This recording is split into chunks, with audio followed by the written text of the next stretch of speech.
how you think about test scores, how you use them, and what's the general approach for how candidates should think about submitting test scores. We accept the GMAT or the GRE, and we truly have no preference. I honestly just take whichever one you'll think you'll do best.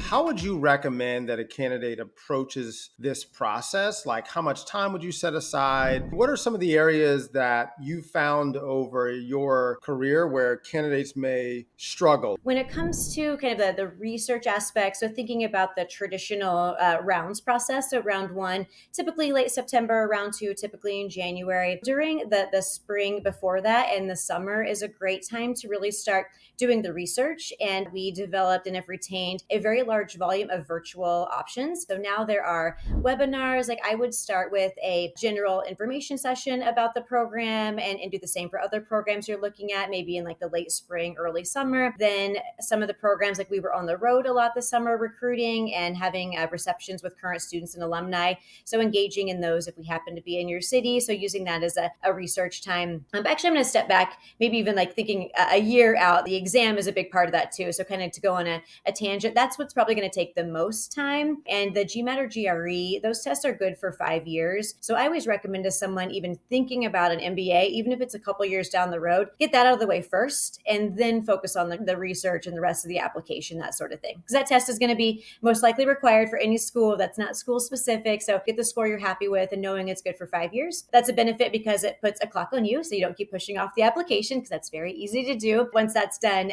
you can focus on those pieces. But when it comes to like time, like it really depends on the person. You know, webinars are an hour here and there. And then I would always suggest reaching out to students and alumni and setting up coffees, Zoom chats, whatever it may be, just to help you get a variety of perspectives as you go through the process. So it's hard to put an exact time on it, but a few hours a week I think would be really helpful as you're researching and all of that, and then shift in the application. Use that same time then for the essays, talking to your recommenders and all that, which I know we'll get more into.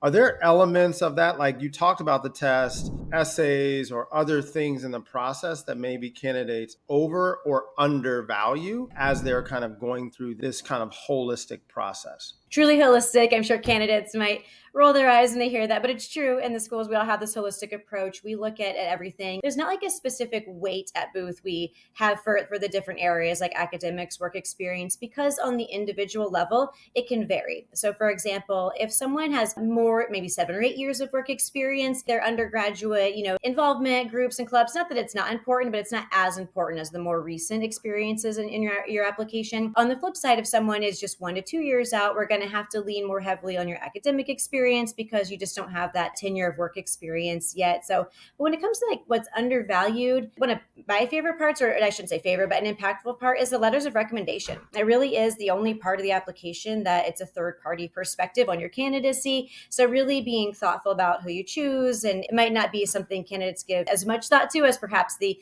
essays and in the exam, which I completely understand. Those take more time and all of that, but the letters of recommendation are really a critical part of the evaluation and getting to the interview, and then hopefully getting to be admitted as well. What's your general recommendation to candidates in terms of utilizing these additional resources in a way that allows them to still go through the process of self-reflection, and also then drives an authentic voice? How do they use resources and still maintain all of those other things that you want to see as an evaluator in this process? Some people have access to consultants and can afford, then some cannot. Very much have good relationship with the consulting organizations and they do add value. But I don't want anyone to think that you have to have a consultant to get into top tier schools. That's absolutely not true. It's not something we can really tell from your application. And no one else can tell your story, right? But more so in like helping to edit essays, keep you on track, set deadlines for you, that sort of thing, to make sure you're achieving the different pieces. But I find that programs like Access that give kind of the individual coaching, getting feedback from your peers can be just as effective, if not more, than the traditional MBA consultant. Leveraging those resources. When it comes to like the test prep, there are free practice tests you can find on the GMAT website. There's probably more affordable and even free resources you can find online that can help you coach you through the process when it comes to that. But yeah, the essays need to be your story and your voice. And it's sometimes easy to tell when someone's submitting somewhat of a generic essay they're trying to reuse, or something that maybe somebody else helped with that didn't really have knowledge of the individual person or the school they might be applying to. So kind of a mixed answer. I think if you can leverage those resources, great, but please don't feel like you have to have an admissions consultant to get admissions. It's definitely not the case. What's your advice for choosing the best recommender? I always encourage people to think about the recency and the relationship. Generally speaking, schools are going to require 2 letters of recommendation, and one of those is suggested to be from a current manager or supervisor, but we don't require that because it's not always viable. If you are thinking about full-time, potentially leaving your company, that might be a very good reason you're not comfortable talking to your manager yet. So you could think about someone else in your current professional world, whether it's a mentor, a previous manager, or someone, again, you are comfortable talking about your MBA journey with them. Or it could be, if you're a consultant, sometimes we've seen clients, if that's okay, kind of with, NDAs and those sort of things. If you have that, you have to be mindful. And then the second one could also be professional in nature, or it could be if you're involved with a community-based organization, maybe on a board for a nonprofit, something along those lines. You could bring in somebody from that aspect of your life as well. But really think about the recency of it. So if you were an undergrad and maybe for a TA, 5-6 years ago for a faculty member, might not be the best person to ask, because that's not exactly a reflection of who you are now, who you are in the workplace, that sort of thing. The relationship, have they seen you go through challenges? Have they seen you and been there for the wins? Kind of both sides, because we're looking for letters that are authentic. We want the recommenders to also be able to give examples of, here's areas they could focus on, and here's areas they've really thrived and will bring to that classroom at Booth. Don't get caught up in someone's title or that they have to be an alum of any school. That comes up a lot. Like, I don't know any alumni. That's totally fine. Great if there is an alumni that you're close with or you work for. There's no advantage to that. And sometimes people, we can tell, will choose a really impressive title, but then the letter might only be a paragraph, and they kind of know this person, but haven't really kind of seen you or been with you in the trenches to be able to write a really, really specific and detailed letter of recommendation. To follow up on the point you made about not having your boss provide a recommendation, do you like to see that in the optional, like a why you didn't use a short? Is that something you prefer to see? It's a great question. We even have a specific section under the recommendations tab in the application where you explain why you chose your recommenders. So that's exactly where you can mention,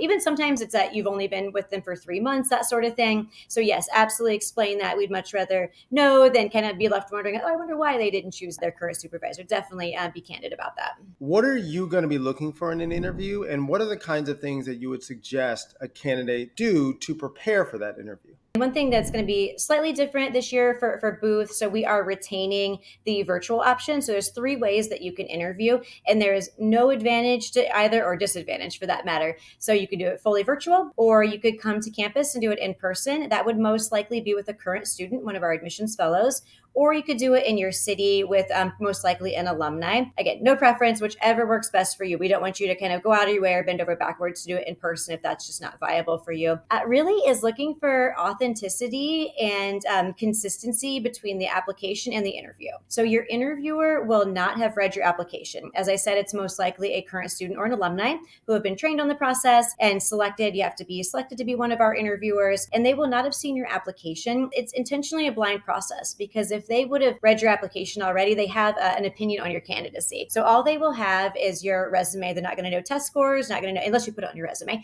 GPA or anything like that. So they have your resume and have a conversation. It's very conversational in nature. And don't be surprised if they're asking the same questions you've already answered in the application. Again, we're looking for that consistency. Having that consistent narrative throughout is really impactful, because it's a red flag if you're talking all about consulting in the application, and then in the interview, it's all about impact investing, right? There's a mismatch there. So being consistent, being professional, on time, personable, all those things. And then one of the number one mistakes we see is the interviewers will say, they had no questions for me. Even though you don't know this person going into it necessarily, have some just even somewhat generic questions, like, why did you go to Booth? That sort of thing. Have at least 2 or 3 questions prepared, because that shows your interest. Again, it should be a 2-way conversation, particularly with the way we do our interviews at Booth. Should candidates proactively address things that they may feel were maybe holes in their application in the interview? I think more so that would be more natural to come up in the application. You can always use the optional essay, talk about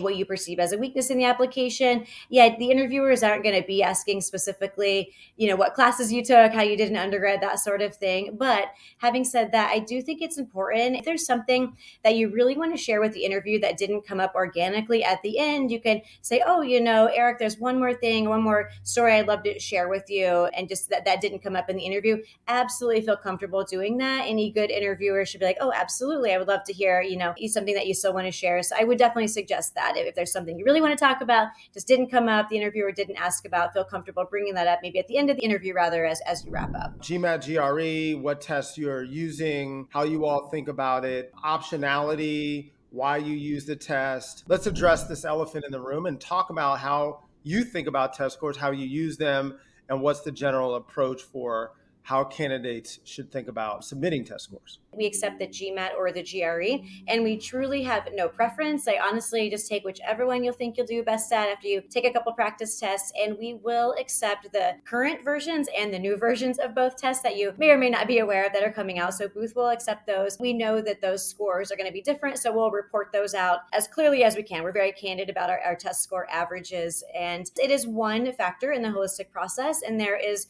correlation with, test scores and GPAs and Booth, that sort of thing. So there is somewhat of a predictor of success, but we know it's not the only predictor, obviously. But it does show that you have the, some of the integrative reasoning skills, critical thinking, some of those skills that are going to be very critical throughout the MBA. So it is helpful. We always take your highest score. Most candidates take the exam more than once. That's totally fine. We're going to take the highest score into consideration. Will you take a look at submissions post application submission? Like, can I give an update and say, hey, Kara, I just did better. I was just really stressed during the round 1 application process or round 2 application process, but I took it again. I did much better. Will you consider additional scores after the submission? Particularly if you get waitlisted, absolutely. But just be mindful, it's a pretty quick turnaround. So the application, once it's submitted, we start reading that first read to decide if you're invited to interview, right away. It might even be better to just wait to round 2. There is no difference between round 1, round 2. If I were applying, I would be totally comfortable applying to round 2.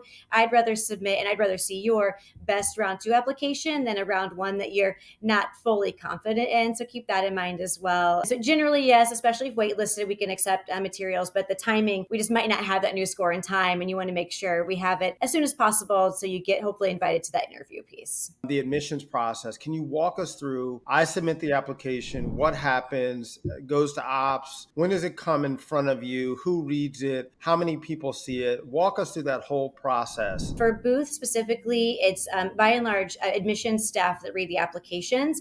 We used to use students and alumni. We use them for the interviews only. They don't read applications anymore. Pretty much our full admissions staff from the marketing folks have a hand in reading. Sometimes there's group reads. Generally, the first read is going to be a little bit of a quicker read because it's at that point we're deciding if we want to invite to interview. So maybe 1 to 2 readers at that point. There have been times we've used auxiliary readers, which is pretty common for schools, for just that first read. And then if you're selected to interview, once the interview report is back, it comes back to different team members. There's multiple sets of eyes on it. So I wouldn't read your application first and then read it, again only, right? There'd be other individuals on my team that come to make those final decisions that for round 1, for example, will come out late November. So it's generally admissions staff. At Booth, and there's only very few exceptions to this, like faculty, other, deans, et cetera, outside admissions are not involved in the process. That does vary school to school. So it's really the admissions team that focuses on the evaluation and the decisions.